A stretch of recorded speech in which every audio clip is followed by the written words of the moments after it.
Meus amados irmãos, que assim se vídeo, a graça e a paz do Eterno e de nosso Senhor Jesus esteja presente na sua vida e esteja presente também na vida de sua família. Bom, todo domingo nós estudamos um capítulo específico de um dos livros da Bíblia. E nesse presente momento, nesse período, nesses meses, nós estamos estudando Atos dos Apóstolos. E hoje vamos estudar exatamente o capítulo 9. Vamos ver o que esse maravilhoso capítulo tem a nos ensinar. Versículo de 1 a 3. E Saulo, respirando ainda ameaças e mortes contra os discípulos do Senhor, dirigiu-se ao sumo sacerdote e pediu-lhe cartas para Damasco, para as sinagogas, a fim de que, se encontrassem alguns deste caminho, quer homens, quer mulheres, os conduzissem presos a Jerusalém. E, indo no caminho, aconteceu que, chegando perto de Damasco, subitamente cercou um resplendor de luz do céu. E, caindo em terra, ouviu a voz que lhe dizia: Saulo, Saulo, por que me persegues? E ele disse: Quem és, Senhor? E disse o Senhor: Eu sou Jesus, a quem tu persegues. Duro é para ti recalcitrar contra os aguilhões. E ele, tremendo e atônico, disse: Senhor, que queres que eu faça?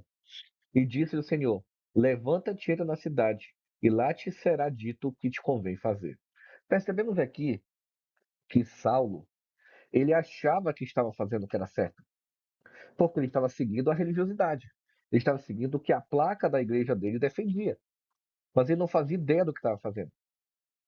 E nesse momento percebemos que ele, querendo fazer o que ele achava que é certo, ele contou o próprio Jesus Cristo. E infelizmente, muitos cristãos estão numa placa de igreja, não fazem ideia quem é Jesus, porque não é ensinado a Bíblia. É ensinado o que a igreja acha que é verdade. Vemos aqui um exemplo, né? Só que no caso de Saulo, era uma pessoa muito mais, como é que eu posso dizer? Ele fazia com mais vigor, né? Com mais força o que a denominação ou os líderes mandavam ele fazer, né?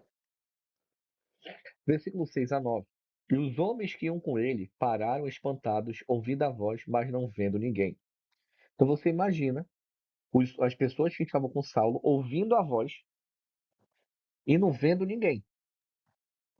Só quem estava vendo era Saulo. Isso aqui é importante.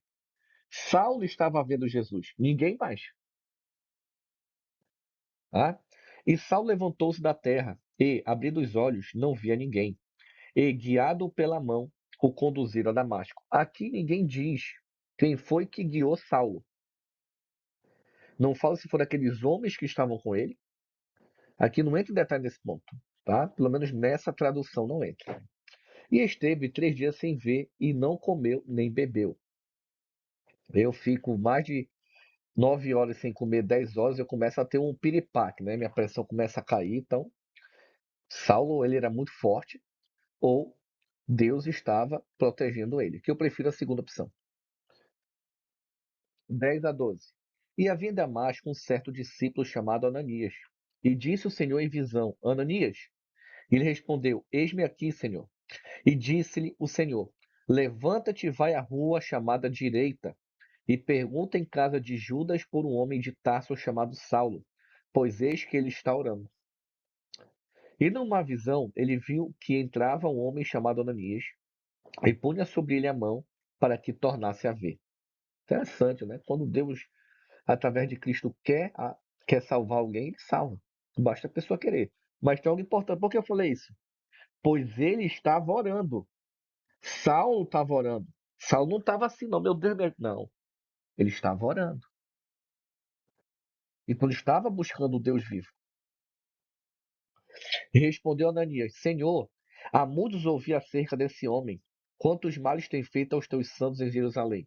O apóstolo, Saulo, que ainda não era apóstolo, nesse momento aqui ainda, ele era conhecido entre os cristãos, ou entre os discípulos de Jesus, por ser um homem mau. Um homem que faz maldades, né? Vamos colocar assim. E ele explicou isso. E aqui tem poder dos principais sacerdotes para prender a todos que invocam o teu nome. Ou seja, foi dado para Saulo poder e autoridade para fazer isso. Disse-lhe, porém, o Senhor: Vai, porque este é para mim um vaso escolhido, para levar o meu nome diante dos gentios e dos reis e dos filhos de Israel. Olha só, o evangelho é para todos. Meu nome é os gentios. Por quê? Porque os judeus não falavam com os gentios. Por isso que Paulo e Pedro tiveram um atrito. Em Atos 10, Pedro vai entender isso aqui, que é para falar com o gentio. Vamos estudar no próximo domingo, não percam. Então é isso que temos que entender. O evangelho é para todos, tá bom? E por que ele coloca dos reis? Porque Saulo era muito conhecido, o rei Agripa, por exemplo. Deus, através de Cristo, ele usar Saulo para levar o evangelho a todos. Saulo tinha muita influência. Isso aqui é muito interessante, né? E aos filhos de Israel, os judeus, né? 16 a 18. E eu lhe mostrarei quanto deve padecer pelo meu nome. E Ananias foi e entrou na casa e, impondo-lhe as mãos, disse: Irmão Saulo, o Senhor Jesus, que te apareceu no caminho por onde vinhas, me enviou para que tornes a ver e seja cheio do Espírito Santo. E logo lhe caiu dos olhos como que umas escamas. E imediatamente recuperou a vista e levantou-se e foi batizado. Isso aqui foi algo muito rápido, né? Vamos colocar assim. Só que tem algo que me chama a atenção: as escamas. Muitos cristãos, eles têm escamas, mas não como a de Saulo. Ele abre a Bíblia, ele está lendo um texto e fala o quê? Não, mas veja só. Tira as escamas dos seus olhos. Escamas que não lhe permitem ver o que está escrito. Esqueça a religião. Esqueça a religiosidade. Venha para a Bíblia. Tá? Uma comparação aí. 19 a 21. E, tendo comido, ficou confortado. E esteve Saulo alguns dias com os discípulos que estavam em Damasco. Imagina, né?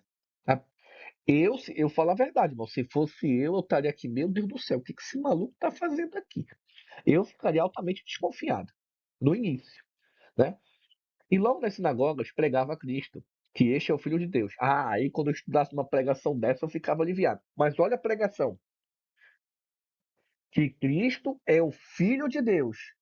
Paulo ou Saulo não chama Jesus de Deus Filho.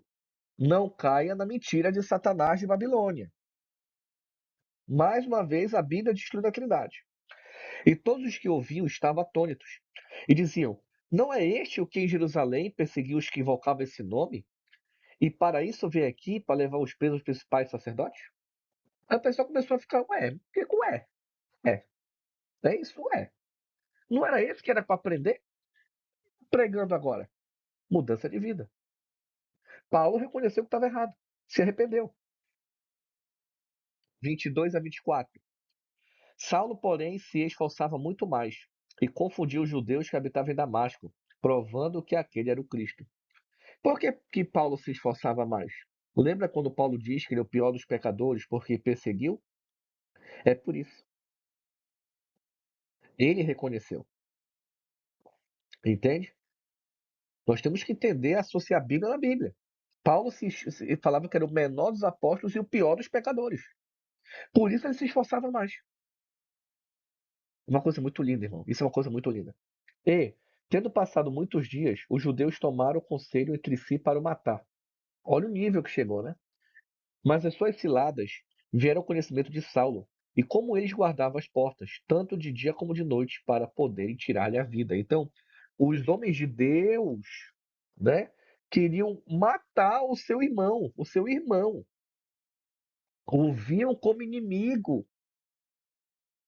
Quantos hoje, não estou dizendo que querem tirar a nossa vida, mas quantos hoje nos prejudicam, nos difamam, nos perseguem, têm ódio contra nós, ficam falando mal da gente pelas costas, porque nós pregamos a verdade. Paulo estava pregando a verdade e estava sendo perseguido. Quantos? Quantas pessoas marcam reunião aí em igrejas, né? Falando mal da gente pela costa. Eu conheço vários que já passaram por isso.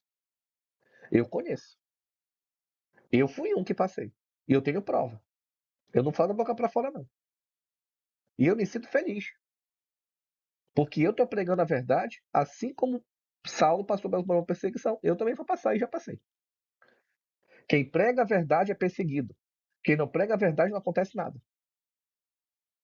Põe na sua cabeça isso. 25 a 27. Tomando de noite, os discípulos o desceram dentro de um cesto pelo muro. E, quando Saulo chegou a Jerusalém, procurava juntar-se aos discípulos, mas todos os temiam, não crendo que fosse discípulo. Claro, eu também teria, e meu irmão, você importa aqui, eu também teria esse receio. Então Barnabé, tomando consigo, o trouxe aos apóstolos, e lhes contou como no caminho ele vira o Senhor e lhe falara, e como em Damasco falara ousadamente em nome de Jesus. Barnabé aqui foi muito ousado. 28 a 30. E andava com eles em Jerusalém, entrando e saindo, e falava ousadamente no nome do Senhor Jesus. Falava e também disputava contra os gregos, mas eles procuravam matá-lo. Até os gregos, coitados, né? Até os gregos deu criar confusão. Sabendo, porém, os irmãos o acompanharam até Cesareia e o enviaram a Tarso. Né? Ainda tinha grego aqui de fazer disputa. 31 a 33. Assim, pois, as igrejas em toda a Judéia e Galiléia e Samaria tinham paz e eram edificadas, e se multiplicavam andando no temor do Senhor e consolação do Espírito Santo. Opa, andando no temor do Senhor. As igrejas hoje não têm temor de Deus. O homem teme o pastor, teme o líder, teme o sei lá o quê, mas Deus não. Uma vez eu fui pregar em várias igrejas, já preguei, somente interior, que eu via, quando o pastor estava lá, todo mundo conhece. O pastor saía, eu tenho até medo de falar o que eu via. Eu via até jovem fazendo o que não devia atrás da igreja. E eu brigava com eles. Está errado isso aí, você não pode fazer isso. Não, mas o pastor não está aqui. Não tem temor a Deus. Tem temor a homens, né? E também a consolação do Espírito Santo. Se você não tem temor a Deus, você não vai ser consolado nunca do Espírito Santo. E aconteceu que, passando Pedro por toda parte, viu também os santos que habitavam em Lida, e achou ali certo homem chamado Enéas, jazendo numa cama havia 8 anos, o qual era paralítico. 34 a 36. E disse-lhe Pedro: Enéas, Jesus Cristo te dá saúde. Levanta-te e faze a tua cama. E logo se levantou. E viram todos que habitavam em Lida e Sarona, os quais se converteram ao Senhor. E havia em Jope uma discípula chamada Tábita, que traduzindo se diz Dorcas. Esta estava cheia de boas obras e esmolas que fazia. Né? Quem sabia que Dorcas também podia se chamar Tábita? 37 a 39. E aconteceu naqueles dias que, enfermando ela, morreu. E, tendo-a lavado, depositaram no quarto alto. E, como o líder era perto de Jope, ouvindo os discípulos que Pedro estava ali, lhe mandaram 2 homens, rogando-lhe que não se demorasse em vir ter com eles. E, levantando-se Pedro, foi com eles. E quando chegou, o levaram ao quarto alto. E todas as viúvas o rodearam, chorando e mostrando as túnicas e roupas que Dorcas fizera quando estava com ela. Isso aqui é lindo. Dorcas, ou Tabita, né? Ela era uma pessoa que ajudava as pessoas, ajudava o próximo. Ela entendeu isso. Mas ela não foi salva por ajudar o próximo. Ela foi salva e por isso ajudava. Temos que entender isso aí, tá bom? 40 a 43. Mas Pedro, fazendo-se a todos, pôs-se de joelhos e orou. E, voltando-se para o corpo, disse: Tabita, levanta-te. E ela abriu os olhos e, vendo a Pedro, assentou-se. E ele, dando-lhe a mão, a levantou e, chamando os sãos e as viúvas, apresentou-lhe viva. E foi isto notório por toda a Jope, e muitos creram no Senhor. E ficou muitos dias em Jope com um certo Simão curtidor. Mais uma vez, né? Aquele Pedro que negou Jesus 3 vezes, que se arrependeu, diferente de Judas, que só teve remorso, hoje, com o Espírito Santo, para a glória de Deus Pai, através de Cristo, fazendo mais um milagre. Meus irmãos, que Deus abençoe. Até nosso próximo estudo. Um ósculo santo a todos.